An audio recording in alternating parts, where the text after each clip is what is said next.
Hey yo, welcome back to another episode of your favorite podcast, Wrestling with the Homies. Right now, I'm only joined by my boy Sylvan, the Don Sylvan LeCue. Cooley is missing in action. Where's Cooley? Where's Cooley? That man is gone, bro. That man gone. He out of here right now. That man's in jail. He out of here. And he went back. He got arrested again, dog. Man went right back. Nah, to Cooley. jail, dog. Nah, let's stop playing, man. Cooley's gonna be joining us a little bit later for the rundown. Obviously, he had some prior obligations he had to do. You know, Cooley be doing his thing with the film. He be on set, so we gotta let him pay his bills. You feel me? But yo, what's going on in the world, dog? It's a lot. I know you were a member of the Nation of Drizlam, but oh my god, oh my god. Look, before I get into that, I just want to say we are very close to 1,000 subscribers on YouTube. We are 10 subscribers away. Matter of fact, by the time this episode reaches the people, we might be at 1,000 already. But in honor of that 1,000 subscribers, we are sponsoring Slapbox and putting our homie through wrestling school. Gerard Sampson will be joining us a little bit later because we're going to be coming up with our top fives. We want to get a definitive list of the homies' top five. So I hope you got your top five ready, Sylvan. Come on, man. I hope you got your top five ready. What, top five? I got my top now, five. Right? Top five right now? Right now. But we need a definitive list. It can't be all over the place. We need a definitive top five. So we're going to have to agree on this. Oh, a definitive? We're going to have a homie to help us. Yes. That's yes, crazy, brother. Bro. Yes, brother. Arguments. Not, I'm thinking, okay, we all go share our top fives and argue, but this is going to be insane. We are not going to get to a definitive top five. We need that, though. We need that. The homies need a definitive top five. And I might be a little lenient on it. You know what I'm saying? We'll see how it goes. But that should be fun. Our homie Gerard Sampson will be joining us for that segment. Facts. But, bro, let's talk about it. What's going on with Kendrick Lamar and Drake, man? What's happening? I mean, look, I know you sick. You sick. Look, man, I'm not sick. You sick. You are a Drake fan number one. You stayed up all night for So Far Gone. I remember. Please relax. Not only did I stay up all night, pause, for No Diddy, for So Far Gone. Did you just say No Diddy, bro? Did you just say No Diddy? It's No Diddy, baby. No Diddy, man. Not only did I stay up for it, shouts to Cam and Mace, man. All right, look, for those who know, and for those who don't know, I am the leader of the Nation of Drizlam. I am a Drake fanatic. I love this guy. He's fantastic. I also love Kendrick.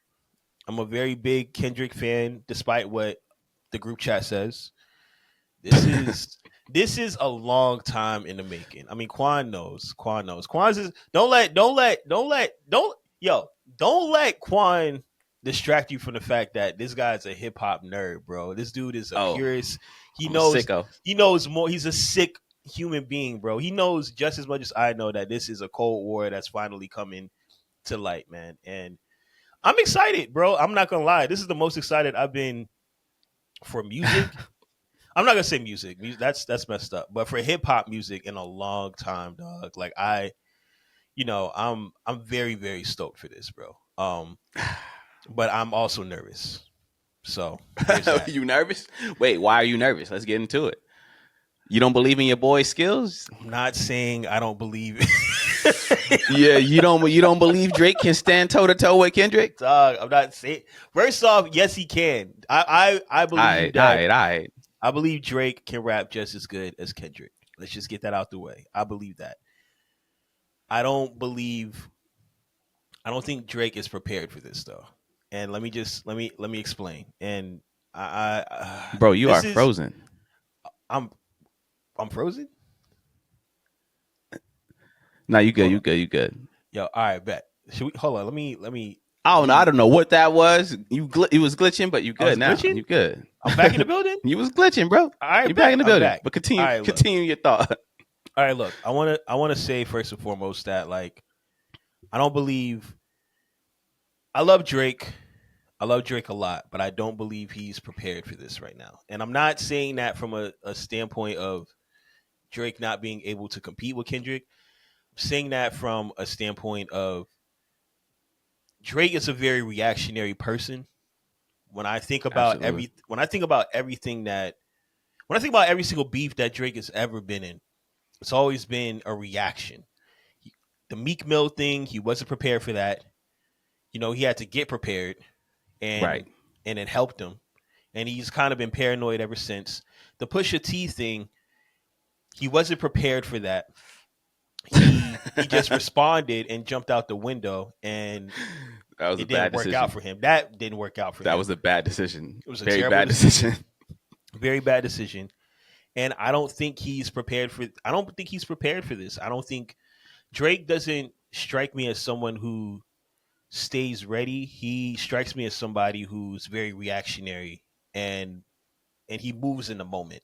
And I think Kendrick has been waiting on this his entire life. I think Kendrick has been wanting to diss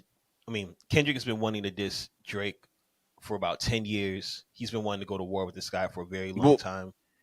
He kind of has been dissing him for about 10 years. They've been dissing each other. Like, realistically, like, he been sending subs for a long time. Yeah. But I'm gonna be honest with you, bro. He wanted to make amends too. So I don't think Drake's prepared. All right, so look, I'm gonna be completely honest with you, dog. I know everybody's excited about this because it's brewing, and we love chaos. As humans, we just want to see chaos. So the fact that 3 of the biggest artists might be sending shots at each other, it gets us excited. But dog, I'm about to say this: slow your roll, man. Slow down, and please understand that ain't nothing about to happen. Like, we are not about to get full on Kendrick Lamar diss tracks from Drake, or like full on diss tracks from Kendrick Lamar, full on diss tracks from J. Cole. It's not gonna happen, bro. But they gonna why? Continue to send because, bro, it's the LeBron effect. You know how everybody knew LeBron was like the best dunker in the league for like years, right? Absolutely. So we wanted to see LeBron in the dunk contest because he was talented enough to like put on an incredible show and win it. But LeBron was like low key on the inside, deep down inside, scared to lose. So he didn't do it. He never did the dunk contest. And that's how I feel about this Kendrick Lamar, Drake, and J. Cole Cold War. Like, deep down inside, they're all afraid of getting in that ring together and losing. So they just going to send a little jab at each other and keep it moving. That's all it's ever going to be. That's all it's ever going to be. I doubt J. Cole is rushing to a studio to sit on a full-on Drake diss. Like, come on, man. It's not happening. It's not. But why? All right. I understand. What you mean, why? They scared, bro. And I love all 3. Let me listen. I love Drake. I love Kendrick. I love J. Cole. But I just think that there's a level of respect there between them as far as like ability. And because of that, they're not really ready to get into the ring and really spar it out. Like, come on, man. They not. And we know they not. I feel like they've been sending shots subliminally for a long time, and it hasn't been urgent for them to respond. But this isn't a subliminal shot. That's true. From Kendrick. This is a full-on call-out. Like, mother F the big 3, it's just big me. That's the K with all these 9s, all your dogs getting buried. All your dogs getting buried. Like, all of the, I think I'm glitching the lyrics, but these are very, like I'm calling you out. And this isn't just anybody. This isn't like Meek Mill, or no disrespect, or Big Sean, no disrespect. And shouts to Big Sean, who has been gone for relatively 4 years and made his comeback only to be overshadowed by this entire debacle. But this isn't these guys. This is arguably the greatest rapper of our generation, calling out a rapper who has cemented himself as the number 1 largest selling artist, and another guy who has recently been saying, I'm the best rapper of all time. And right. I don't know. I just don't think this is going to be a at least. All right, I'm not going to say I don't think, because Qwan, I get where you're coming from. I'm just saying that it would behoove them. It would behoove them to respond, because if they don't, I think there's a real asterisk to J. Cole and Drake. I think you can't be number 1. Like, this is about number 1, right? Yeah, like, facts. If you don't come back at these guys, Cole, Drake, like, you can't be number 1. You can't be that guy. I don't know. That's how I feel. Right. And Kendrick has been waiting for this moment, because I feel like a definitive rap beef is the only thing Kendrick is missing to really solidify his spot as like the best of all time. That's the only thing he's missing. So he needs that notch in his belt. So he ready. He loaded up the clip. He's sending shots for a reason. This is just the jab, bro. He waiting for somebody to bite. I just don't think they're gonna bite. It's a great jab, by the way. That verse is very stellar. You know, I'm quick to critique. Qwan knows, like, I critique Cole a lot. I don't critique Drake as much as I should. At all. He don't critique Drake at all.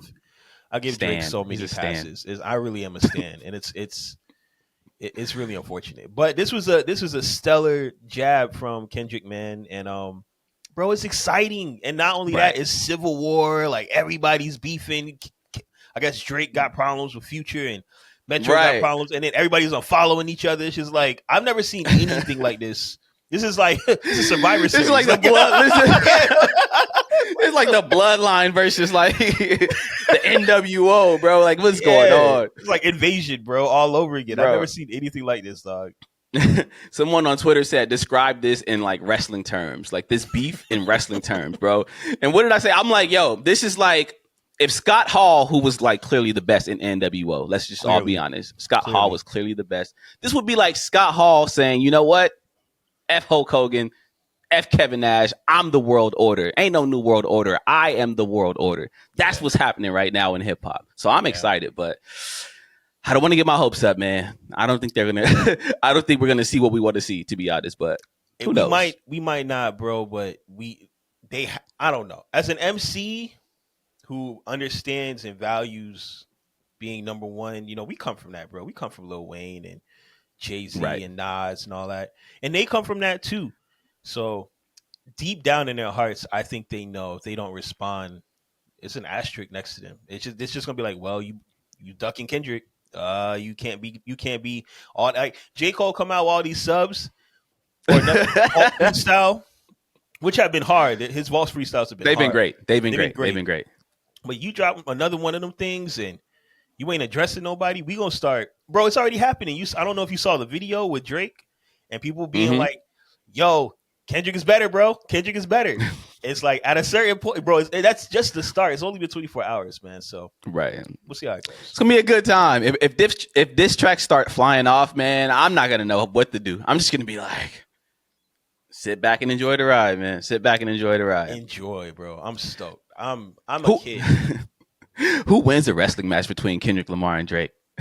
Drake, man. Well, you got the right answer, bro. Drake is huge. Like, pause, but Drake is like 6'1" or something, and Kendrick is a little guy.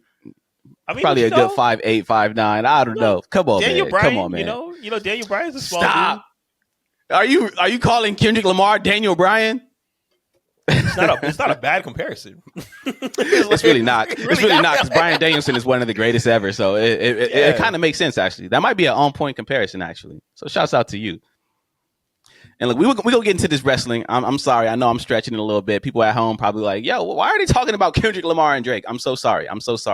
But I have to point out, our very own Wrestling with the Homie, Sylvan the Don, got a billboard in New York. Can you let the people know at home why you got a goddamn billboard in Times Square?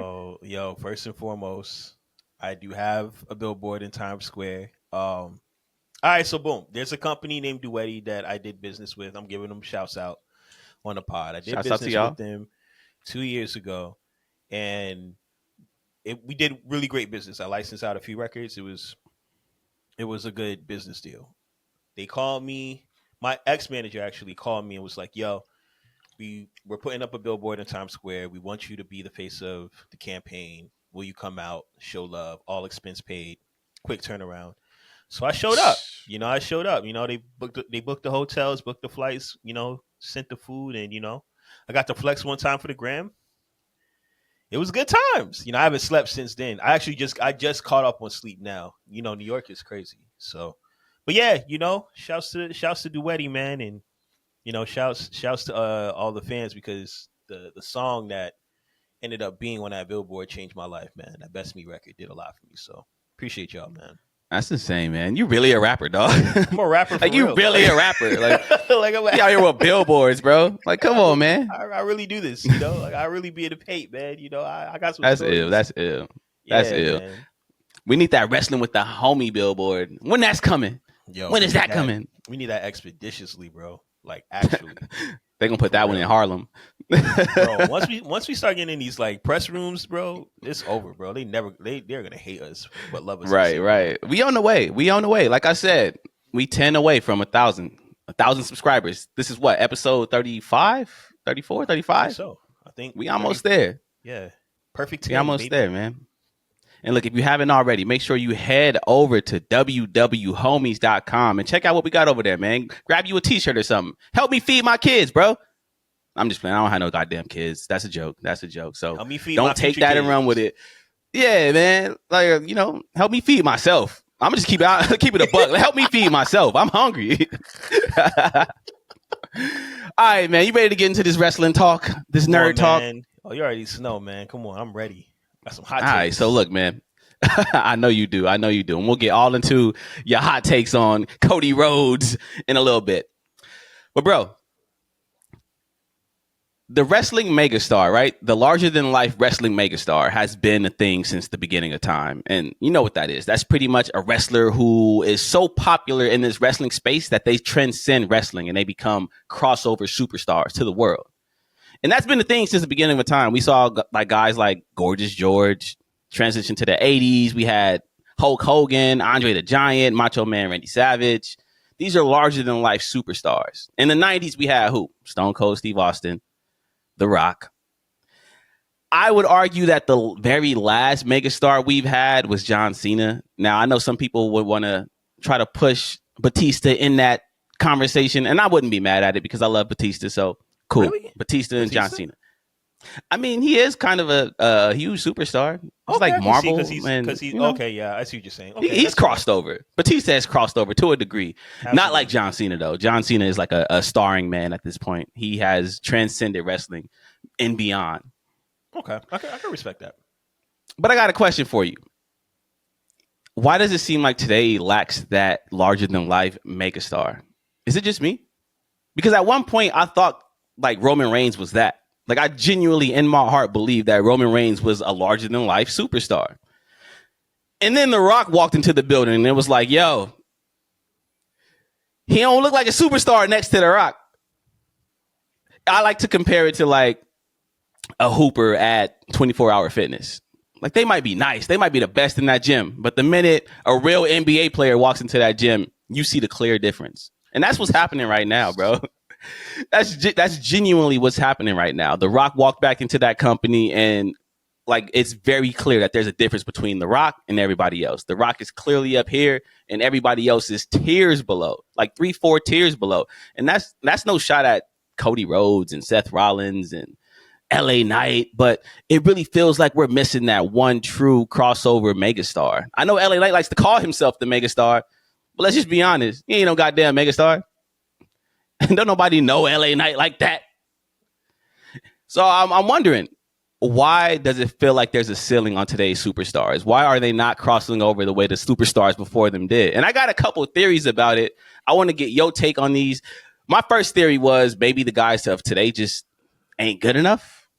I don't know if I subscribe to that, but that's a theory, man. Maybe the guys of today just aren't that good. That's like Cody Rhodes is great. Roman Reigns is great. Jey Uso is great, but maybe they just don't match up to The Rock. Maybe they just don't match up to the HBKs and the Undertakers who everybody knew. How you feel? I think this is largely predicated on The Rock. I think The Rock is an anomaly, right? Where if you take any of look, I mean, come on, let's just be honest, man. Like, there is nobody like The Rock. Like, come on. I mean, I'm just saying, like, when we're talking about who is the biggest superstar in WWE, it's The Rock. When we talk about who's the biggest superstar in acting in Hollywood, it's The Rock. Who is one of the biggest superstars in the world? It's The Rock, right? So when I look at someone like The Rock, I look at he's an anomaly to me. I kind of feel like when you put him against anybody or you put him in a ring with anyone, it always kind of looks like they're notches below. That's just at least how I feel. So the reason that I don't agree with that is because we see the same thing when like a guy like Stone Cold Steve Austin appears on Raw. As soon as he hits that ring, the presentation, the audience, the cheers, the aura that he pursues, it's just like you see that Stone Cold Steve Austin is like notches above the rest of the roster. Same thing with John Cena. John Cena pops in like once or twice a year, and when he's out there, you see the difference between John Cena and everybody else. So I'm asking, like, why is there a ceiling? Like, what is that? Are the guys just not good enough? And I don't think that that's the case. I think the guys are good enough. My second theory was that maybe social media plays a part. Like, are wrestlers just too accessible? Because we all know kayfabe has been destroyed. Kayfabe has been out the door. It's gone. It's never coming back. We all understand that pro wrestling is a production. So I'm asking, are wrestlers just too accessible? And does that hurt the fame? Because back in the day, like, there was no way I was ever coming across Undertaker. I might see him on TV, but the chances of me actually running into him and having a conversation with him were like slim to none. These days, I can get on Twitter and tweet at Rhea Ripley or whoever the largest star is, and they'll respond like right away. Does that hurt? I don't think in wrestling that really hurts. I think it only adds, in my opinion. I feel like, I don't know. I think, like, if I'm being honest, the mystique is gone. I'm sorry. You don't think so? I don't necessarily think the mystique is gone. When I look, a lot of our current guys are more over than they've ever been, bro. I mean, we look at Jey Uso, we look at Cody Rhodes, we look at Drew McIntyre, Seth Rollins, Roman Reigns. These guys are incredibly over. They're coming out to larger than life responses. I mean, I'm not going to compare it to like Rock at its peak or like John Cena at its peak or Stone Cold at its peak, but these guys have like incredible responses. I think, I don't know, for me, all right, what are you going to say? Because I'm just going to say it takes more than a response to be a megastar, because like I said at the beginning of this damn topic, a megastar is someone who transcends wrestling. A megastar is someone who can walk anywhere in the world and immediately be recognized. The Rock is that. John Cena is that. Stone Cold Steve Austin is that.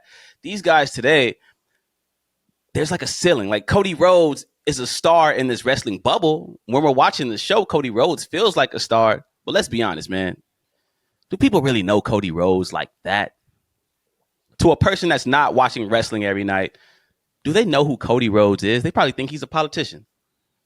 Okay, so if we're talking about transcending, then yes. And you know the answer is no. You know the answer is no. I'm sorry, but you know the answer is no. I know. I'm saying if we're talking about transcending, then like yes, I understand where you're coming from, right? Because we're talking about different mediums of consuming content. It's like it's monoculture versus multiculture. Like we all know, we all remember what monoculture was like. We all tuned into one, maybe two vehicles of being able to watch wrestling or consume music or consume media. And we were all kind of on the same accord because that's how distribution worked.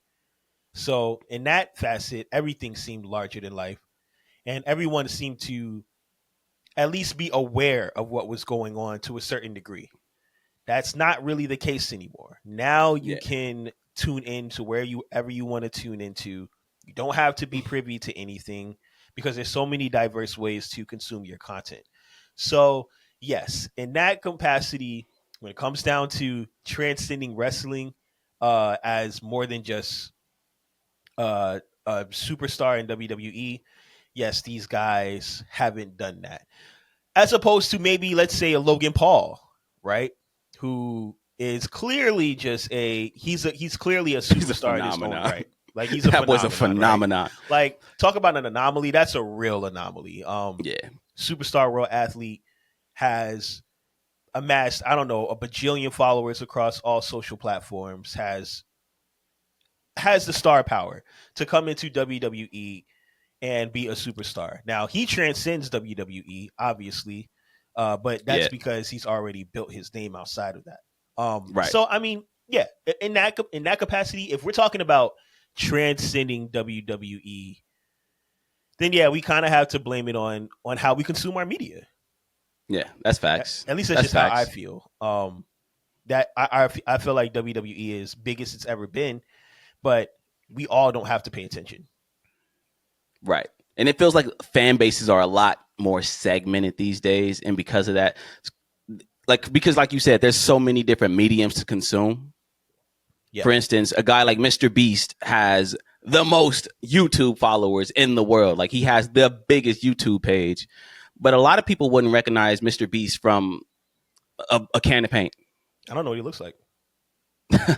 You don't know who Mr. Beast. You don't know what Mr. Beast looks like. Nah, you're a sick man, bro. What do you do on this internet? That's proving what do you be doing on this internet? It's proving your point, right? Though. But right, because it's like this guy has the most followers in the world, and a lot of people would not even recognize him if he walked right next to them right now. So maybe fan bases are just a lot more segmented. But my third theory was that, and I think this might be the case, just for me. This might be the case. I think this is by design. I feel like at some point WWE made the decision that they were going to place a ceiling on how large superstars could get because they wanted to brand themselves as the commodity. And fan bases, they bought into it. So at this point, I feel like more people are enamored with the company than they are the performers. I mean, because yeah, and it's clear. And it's clear because a show like WrestleMania sells out before a match is even announced. At this point, like, it doesn't matter who headlines WrestleMania. It can be goddamn Braun Breaker and Trick Williams, and it's still going to sell out. People are still going to watch it because it's WrestleMania. So WWE is the star at this point. AEW is the star at this point. And I feel like that's by design. And it's a gift because a company like WWE can lose one of its biggest stars and still survive versus like back in the day when Hulk Hogan might walk away from WWF at the time, and now it's you hurting. It's like, damn, we don't have Hulk Hogan anymore. How are we going to survive for the next three to 5 years? These days, we don't really see that. Like Roman Reigns, as much as he means to the show, Roman Reigns could retire today, and WWE is going to be fine. Their audience is not going to fall off. Still going to be selling out. People are still going to be watching. So I feel like it's by design, maybe. Maybe this was Vince McMahon's mastermind plan all along to get rid of the megastar, make WWE the commodity. I think this all starts with Stone Cold, in my opinion, right? Stone Cold, to me, was someone who became so huge that it just didn't make any sense, right? Like, Stone Cold wasn't a design. It was a very much a product of the times that met up. It was like a disease, like a virus right. that just metamorphed. It was COVID. Stone Cold was COVID. It was just a bunch of things. If we're talking about wrestling and we're talking about 1995, 1996, Stone Cold was not supposed to be anything. He was just this regular bald guy in black trunks. That was it. That was really it. Right. But just started, all of his mannerisms just started coming together, and the times were shifting, things were happening, and he became this anomaly. And the same thing with Vince McMahon. Vince McMahon became this anomaly who went from the guy who used to pop up on screen every now and then to this mega villain that's trying to keep down the establishment. It just became this virus that exploded and seeped through monoculture. And then you add all the mannerisms and whatnot. It just became this thing. And I think that kind of like shook Vince because he didn't really have control over it. He just had to ride the wave. You know what I mean? Got it. And I think that like Brock was his attempt at gaining control. Like, all right, these guys are gone, or these guys are leaving, so I got to make another one quick. Here's Brock Lesnar, right? And Brock Lesnar had all the attributes, but he didn't care about wrestling. You know, he dipped after he was shot to the moon, and then he left after 2 to 3 years. And I think once that happened, Vince was like, okay, never again. But it also happened again with John Cena, where John Cena is also a disease. Like, John Cena wasn't supposed to be anything. He was just kind of like they tried. But when it came to John Cena, it seems like Vince got on board. We've seen instances where a superstar will get over to a larger degree than they were supposed to be, and Vince McMahon would stifle that right away. A guy like Zack Ryder who was catching fire, Vince McMahon would step in and just put that out, make sure that don't get too big. But with John Cena, it seemed like he was all in. So I would definitely say John Cena was a Vince McMahon creation. I hear you on that. Yeah, I can see. I can agree with that. I feel like it wasn't a creation from the start. Yeah, you know, like a Brock Lesnar was, and or even a Roman was, or Roman Reigns, right? It's like, okay, we're going to very controlled, control him from the start. I think a lot of that attributes to why we're experiencing what we're experiencing today. I'm also going to throw a theory in there, right? I think a lot of our wrestlers today, at least in WWE, no, you know what? I'm going to say across the board, they kind of lack emotion. It's very contrived. When you think about how a lot of our wrestlers are moving today, a lot of their promos, a lot of their segments are very contrived. It's very like, okay, I'm going to display this feeling because it just is what it is. Like, I have to tell this story, right? But it's not coming from a real place. And then when you put a guy like The Rock, who comes from a space where he has to pull real emotion from a real place, that's why he works. The only reason why Roman worked was because he started pulling real emotion from being the head of the table, the tribal chief. You know what I mean? The biggest feud, the feud that we're most invested in right now is Jey Uso versus Jimmy Uso. Right. Because those boys are pulling emotion, like, from certain places. Right. I feel like a lot of our guys aren't really pulling that emotion. And it doesn't feel contrived when a guy like Jey Uso or Jimmy Uso talks, because you can tell there is no script involved at all. They just going off the dome. This is how they speak. This is how they carry themselves. So they're going to do that into the microphone. But like on the flip side, a lot of these guys like Austin Theory or Grayson Waller, while I do love them, it comes off as contrived because it comes off like they're just reading from a goddamn script. Like they're just out there saying what they studied in the back versus just really giving it up how they want to give it up. So I do agree with that whole contrived thing. I feel like I got a question for you. Oh, yeah, I'm sorry. Yeah, what you gonna say? I got a question for you. If Cody Rhodes and Roman Reigns were to step away from like wrestling completely right now, who would be the next guy up in WWE? I mean, is there a next guy up? Like, is there one guy, or just like or the other guy? I mean, they would need some kind of star. Look, he don't know. No, I'm just saying you can. I mean, if we're talking about the next guy, are we talking about the guys who deserve a shot or the guys that WWE can? So we're talking about megastars, and obviously Cody Rhodes and Roman Reigns are the closest thing that WWE would have to a megastar. But if they were to disappear right now, just Thanos snap, they're gone. Who would be that guy to carry WWE into the next generation? Do they have one? But that's what I'm saying, though. It's like, all right, we're talking about the next set of guys, though. Are we talking about like the guys that we just know we can next man up, bro? Next man up. We know if LeBron James gets injured today, it's Anthony Davis's team. And if Anthony Davis gets injured and LeBron is injured, then it's probably D'Lo. Okay, but in WWE, if Roman Reigns and Cody Rhodes is gone, who's that guy? I mean, is it Seth Rollins? Is it Drew McIntyre? That's what I'm saying. It's like, it's like Seth Rollins, Drew McIntyre. I mean, you can run it. So are they big enough to carry? I mean, yeah. I mean, it's not like these guys are.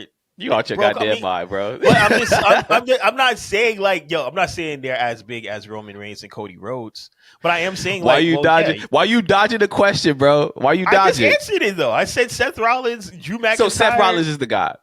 So Seth Rollins and Drew McIntyre can step into those shoes and fill them. Yeah, they could. I mean, they're not going to. You know they can. You know they can. I mean, bro, there's no way AD can't fill LeBron's shoes, but it's like he's here. Like he's the closest thing we got. Like that's how I feel. It's like, all right, well, you just put it on the other guys that are the tier below or can rise to that occasion.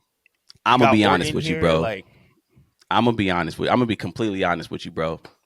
WWE ain't got no next guy up right now. If Roman Reigns and Cody Rhodes were to disappear, it would be ugly for WWE. Now, they would still survive because, like I said earlier, WWE is the commodity and people are still going to watch the show because they love WWE. But if Cody and Roman were gone, there is no next guy up. Seth Rollins, as great as he is, he's not a leading man. Drew McIntyre, as great as he is, he's not a leading man. CM Punk might be a leading man, but he is on his last leg. He can't stay healthy. So I don't think WWE has a lot of next level stars right now. Jey Uso, maybe I could see Jey Uso doing something in a couple of years. I got, and nobody's gonna like it, but I'm just gonna say it, because I am what I am. But the real person that's going to be able to take it to that next level, I'm gonna say Qwan. If you say LA Knight, I will just end this podcast, bro.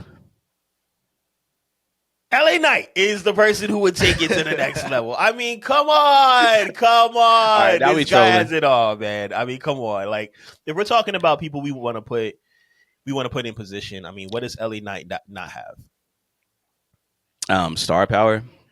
All right, man. Okay. And I love LA Knight. LA Knight is a 10 out of 10 on that microphone. He's probably the best speaker there besides like The Rock. You really feel and it's funny that seeing The Rock back and hearing The Rock's promos, it really exposes just how LA Knight is not him. Like it was never close. It was never close. We all thought that LA Knight was the second coming of like The Rock and Stone Cold, but seeing the actual Rock out there cut promos, LA Knight ain't touching that. Look, all right. Since we're here, let's just keep it a stack. The Rock. When you look at those Rock promos, him being in heel form, like he's doing great. I'm enjoying this a lot. But like I could tell Rock is reaching a lot of times, man. He's trying to reach for his next insult. He's trying to reach for his next line. He repeats a lot of things. Like, look, I'm just saying, bro, like we're kind of overemphasizing The Rock's ability because he's in the ring with three guys who can't promo as great as him. But I guarantee you put The Rock in there with an LA Knight, and LA Knight is not only going to be able to match with The Rock, but he's probably going to be able to best him because The Rock is not. All right, you potting now. You definitely potting. I'm just saying, you definitely potting. I've seen The Rock struggle against Austin Theory, bro. I've seen The Rock get bested by John Cena. I've seen The Rock get bested by CM Punk, man. Like, he's not invincible. He's just around a bunch of goofy bears who can't promo as good as him. And you know that. That was Babyface Rock, though. Babyface Rock was out here saying he loves America next to Jinder Mahal. Like, that's a whole different Rock. But this Rock, the Rock that's out there with guitars and singing Elvis songs, that's a different Rock. LA Knight not standing next to that. I feel like we're all... That's a self-proclaimed megastar versus an actual megastar. I think we're all enamored by the past. It's the same arguments that we have with Michael Jordan in his prime, and how there's now clips coming up and showing that, man, this guy was just kind of in a league. He was playing in a league that wasn't prepared for the kind of caliber that he had. But you put him against some of the guys but we done with the 90s. You know what I'm saying? And The Rock falls into that. We're done with the 90s. Yeah, you can put him around some of our biggest elites, but they can't stand one-on-one with you on the microphone. We understand that. But you take a guy like LA Knight, man, you give him the ball, he's going to run with it, bro. But, I understand. We're still enamored. So I get it. So look, you bringing up the whole "we done with the '90s" trend, and if you haven't seen that, please go to TikTok and search "we done with the '90s" because it's hilarious. They found a bunch of Michael Jordan lowlights and put them together in compilations. But that brings me to a really question that, by the way, it really is. But I see that and I think deeper because it's like we know what social media is right now and the role that social media plays in the way that we perceive certain people, wrestlers, basketball players, celebrities, whoever. And sometimes I wonder when I see things like "we done with the '90s," if social media was what it was today, back then, how would it have panned out? Like, how would these wrestlers be viewed? How would these entertainers be viewed? Because they put together compilations of Michael Jordan's lowlights, and they're using that to say Michael Jordan wasn't that great. Imagine if that was happening in real time. Will Michael Jordan still be Michael Jordan, or will he be perceived a different way? I mean, that's a good question, and I don't think he would be perceived the same. He would be perceived the same way. But at the same time, we got to kind of take into account that a big part of Michael Jordan's brand, a big part of his who he is comes down to his brand. The protection of his brand and how elevated it's been also adds to the overall mystique around Jordan, right? I don't think any basketball player has been able to reach that quality of brand since him, and I don't think it will ever happen again. Now, you can blame it on culture, you can blame it on the times, you can blame it on not being able to accept flaws. That's true, but that's just how that's how I look at it. But a large part of that mystique goes back to the accessibility question, because like Michael Jordan wasn't accessible. You were never going to come in contact with Michael Jordan. These days, Kevin Durant is on Twitter arguing with people who don't have profile pictures. So like if social media was around in the 90s, like Michael Jordan would probably be known as a degenerate gambler who wore big ass jeans and had yellow eyes.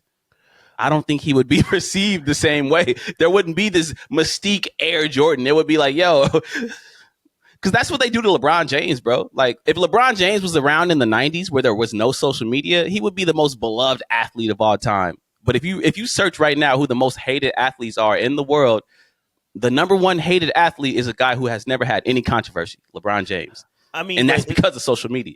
But I mean, hindsight is also 2020, right? Like, were we there, like, at our age? Like, we were there when Jordan was balling the way he was balling, right? Yeah, we were young. We was kids. We were kids. Like, we don't know how hated Michael Jordan was in his prime. How much people didn't like him, or thought he was overrated, or thought he just. I don't think that existed. I understand where you're coming from, right? But we were also children, right? We weren't in the paint. Like, we were just enamored. Like, wow, Michael Jordan, right. Space Jam. Like, this is crazy. But we weren't like 25, 26. You know what I mean? Hanging up with the homies and being like, yo, Michael Jordan, like, sucks. Get him out of here. Overrated. They rigged the game for him. I think things are just kind of hindsight 2020, right? I think accessibility also adds to why certain people are larger than life. And I keep going back to this guy, but like, look at a guy like Drake. You know, Drake's accessibility has largely made him the largest person in the world as far as, you know, artistry goes. But you don't think that accessibility hurts him a bit? Because it does. Because look at a guy like Michael Jackson, bro. Michael Jackson. We're never going to see a phenomenon like Michael Jackson again. People were literally fainting and like passing out just because Michael Jackson winked at them. And we don't see that anymore. It seems like across the board, people just aren't as big of stars as they were back in the day. And maybe that's just me thinking that. And maybe I'm wrong. Maybe I was just a child at the time, so everything felt much larger than it actually was. But a part of me feels like, no, I am right. Like, these people aren't stars the way they were back in the day. It's just a fact. I do think that the impact of being able to not be as accessible is missing in today's time, right? I do think accessibility takes away from the allure of anything, right? Like, if I see like, it's like being in a relationship, right?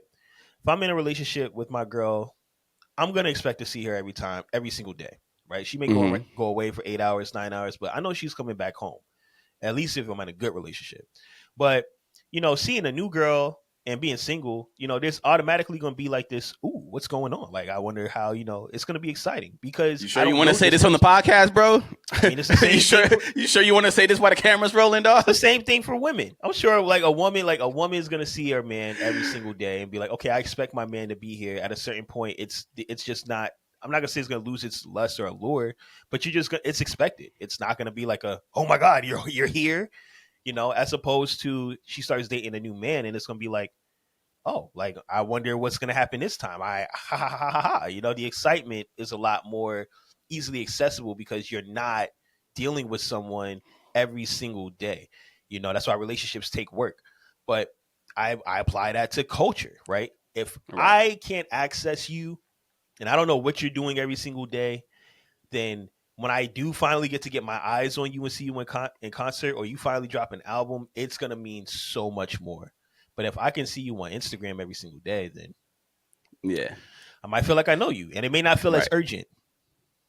That's why there's such an art to being the least accessible as possible. Like a guy like Kendrick Lamar, who we were talking about earlier in the podcast, it feels like such a big deal when he drops a record sending jabs at Drake, because we just don't hear from Kendrick Lamar a lot. We don't see Kendrick Lamar a lot. When he's not in the limelight, he's like out in the background somewhere. So when he does pop up, it feels like a big deal. And that could be also the reason why The Rock feels like such a big deal, because for a long time we didn't see him. We just didn't. We see Cody Rhodes in them every week. We don't see The Rock a whole lot. But on the flip side, there's also the argument that yo, you're not outside, right? And when I think about, just going back to the Kendrick aspect, and I go back to Roman, you're not outside. You're not showing up. So if you're not outside, you're not showing up, you're not coming out here and giving us what we want, then at a certain point, we're going to look at you like, yo, are you really the greatest? Are you really the one that should be leading the company? And we see it with Roman Reigns. He's not here every week. He's not doing this. Now, I'm a Roman Reigns fan, so I know he doesn't need to be on every single Raw and every single SmackDown in order to be effective. But there are fans out there who feel that you can't be number one if you're not pulling up to the court. And people feel that way about Kendrick. I know Kendrick's catalog is probably the best catalog in hip hop history. Flawless. It's at flawless. Least like in hip hop history. Maybe, only person that I feel like could be in that argument is Kanye. Mm-hmm. But he arguably has the best catalog in hip hop history. But there are people out there that's just like, he disappeared for 5 years and dropped Mr. Morales and the Mid-Steppers. And then he disappeared again for another 2 years. And they're like, how can he be number one? So I think culture changes. And along with culture, the rules change. Because there's people who feel like if they're not close to you, then you're not accessible. Then how can they relate with you? Because we're just in a different time. So. Right. So I do think Roman Reigns could be a lot bigger if he was a bit more accessible. Because the fact he wrestles like maybe 8 times a year. If Roman were to up that and maybe not wrestle as much as like the Cody Rhodes and the Seth Rollins, but wrestle more than 8 goddamn times and maybe do late night show appearances, Conan O'Brien, Jimmy Kimmel, whoever, maybe his star power would grow. But when you're not accessible at all, because there's a difference between being like not very accessible and just not being accessible at all. When you're just not accessible, sometimes you run the risk of people forgetting about you. And with Roman Reigns being off TV for 6-7 months at a time, it's like, how could his star power grow? Because like The Rock might not be on WWE TV, but we still see The Rock. Like he's still in Disney movies and Jumanji and all these terrible DC flicks. But it's like when Roman's not on TV, he's nowhere. He's not on Instagram. He's not on Twitter. He's not making Pat McAfee appearances. He's not making Conan O'Brien and Jimmy Kimmel appearances. We just don't see him at all. Mm-hmm. And The Rock is outside. Rock is outside. The Rock is outside. Roman Reigns, go outside, bro. You can't just be at home on your couch when you're not on TV. We got to see you doing something. If you really want to be that guy and take the ball and run with it, you got to get your Miz on, bro. Make some late night appearances. Do something. Don't just be at home. Like, come on, man. We got to see you. We have to see you. Roman got a few late night appearances. We've seen him, bro. Called in here. Roman Reigns. Sort of. So I be forgetting that Roman Reigns is really not a star like that because he feels like it. Wow. The way WWE presents him, it makes him feel like he's such a big deal. But then it's like, people don't really know who Roman is. Let's just be honest. Your girl don't know who Roman is. Your moms don't know who Roman is. She know The Rock. Hold on. She know The Rock. I don't know about that. Your girl and your moms might know who Roman is, dog. My girl bet not know who Roman is. Yo, there's women out there who only know Roman Reigns, dog. You know what I'm saying? It's a thing. I don't know, bro. I would have to see it. I really want to do this test. I want to just go around and ask women, do you know who this guy is? And show them a picture of Roman Reigns. I guarantee you most of them are going to think he's Aquaman. Like, I guarantee it. Yeah. I guarantee it. I mean, it is entertainment, bro. I mean, when you look at The Rock, bro, even at his peak, like, there are people going around being like, it doesn't matter what your name is. And, even with DX, like that was a cultural phenomenon. Everybody doing the suck it, like everybody was doing that, bro. Stone Cold Steve Austin is the bottom line. Stone Cold, because Stone Cold said so. Drinking beers, like give me a hell yeah. I mean, a lot of the sayings, like that, a lot of the sayings in the cultural impact isn't really existing right now in wrestling. Like acknowledge me is great, but it's great for wrestling. What do you want to talk about? It's great, but it's great for wrestling. Seth Rollins' chant is great, but it's great for wrestling in this bubble. It's not great for overall. The only thing, in my opinion, that's like, and once again, I'm sorry, I just is what it is. Only thing that has the potential to transcend wrestling is LA Knight's, just because it's so obnoxious, bro. Like, and we see it. Like, we were at WrestleMania last year, bro. Nobody wanted. Everybody was like, "Where's LA Knight?" Yeah, but that was also a WrestleMania. So it's like, you're right. That's a wrestling crowd. Like don't get me wrong. In a wrestling bubble, these people, Roman Reigns, LA Knight, like they're the biggest deals in the world. But when we talking about a megastar who transcends pro wrestling and just recognizable everywhere, it feels to me like a guy like Jeff Hardy is more popular than most acts today. And like Jeff Hardy was never even like the guy like that. But I mean, he was Jeff Hardy. He had his stick. He had the colorful hair. He had the stockings on his arms, the mesh tank tops. That's a product of nostalgia, though. I think like, I mean, I also think those wrestlers back in the day had to appeal to monoculture. Yeah, like wrestlers now, you don't have to. You could just appeal to wrestling. It spoke to a lot of people, man. Yeah, and they get paid more too. So I'm and look, it's like who cares, right? They definitely getting paid more. They definitely getting paid way. I know the old heads got to be sick. Like I know Hulk Hogan be sitting at home like, man, I was only making $2 million in my prime. Like, how is it? Sasha Banks making 10? And that's another thing. That's another thing that sparked this topic, by the way. Like, I just had to address that. Like, that's another thing that really sparked this topic because Mercedes Moné and Okada are considered wrestling stars. Like, Okada is nicknamed the Japanese John Cena. The fact that they walked over to AEW and nothing budged, the ratings didn't budge, attendance might have went up a little bit, but it's like, that's really what megastars are doing today? Yeah. Like, really? That's what a megastar is today? I mean, what happened to the game I love, bro? What happened to the game that I love? We got to move with the times, bro. I mean, look, I don't listen to Taylor Swift. Shouts to the Swifties. I don't listen to Taylor Swift. But Taylor Swift, it just sold 1.5 million first week last album. Damn. Like, you know what I mean? Like just because I can afford to be oblivious to it doesn't mean that she's not a megastar. I can just afford to not pay attention. And I still have to pay attention because she's still Taylor Swift. Now, does that mean she's not as big as Michael Jackson was in his prime? Ain't no way. Or is that just a feeling that we're just holding on to because we feel like, I'm just saying, bro, we are naturally biased to what we felt. Like, I feel like Hov, there's nobody who's better than Hov, bro. Like, rap bar for bar, that's how I feel. But I'm pretty sure I'm wrong, bro. Like, I'm pretty sure I'm wrong. Like, when we add up what these new guys have been doing in their catalog, it's like, Kendrick's got a stronger catalog than Hov. You know what I mean? Drake has a stronger catalog than Hov, man.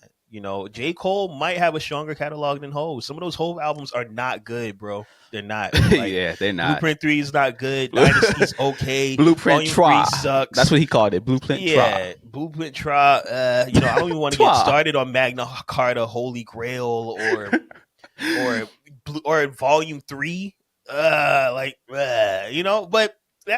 I still feel like Hov is the best. That's just me, though. Yeah.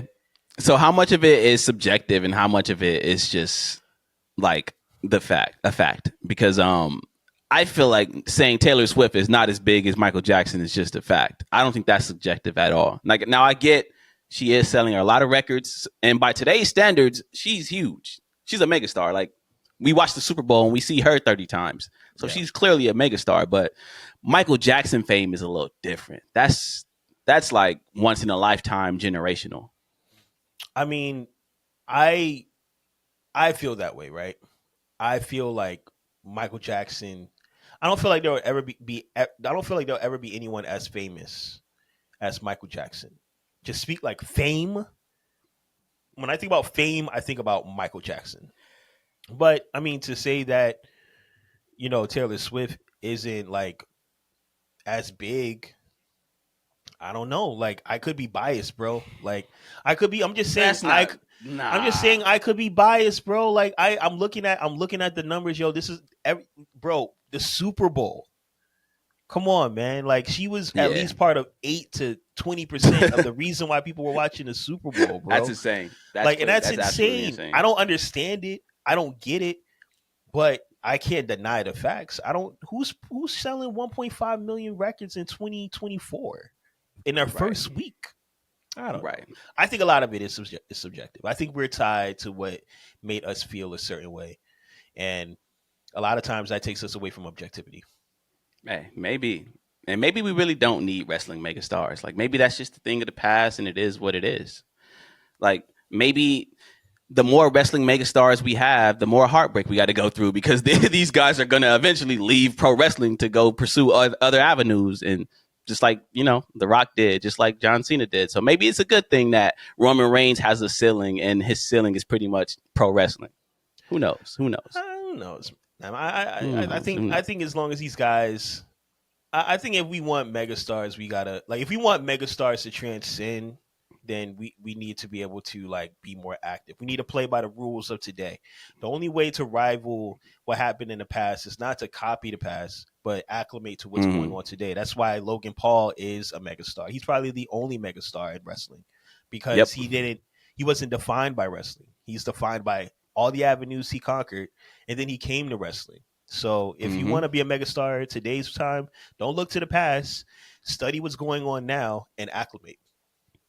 And that's how you get that's how you get it. I got a prediction. I think the next big wrestling megastar that does end up transcending wrestling and crossing over to the mainstream, I think it's a black woman. I don't know which black woman it is. Could be Jade Cargill. Maybe it's Trinity. Who knows? But I think the next big megastar in pro wrestling is going to be a black woman. Yeah, that's facts. Yeah, we'll see. We'll see.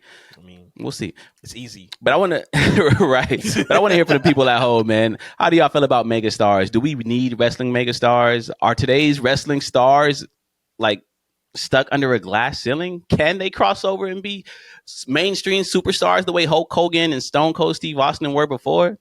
Can we see a new Ric Flair, or do we just got to stick with what we got? Let us know down below.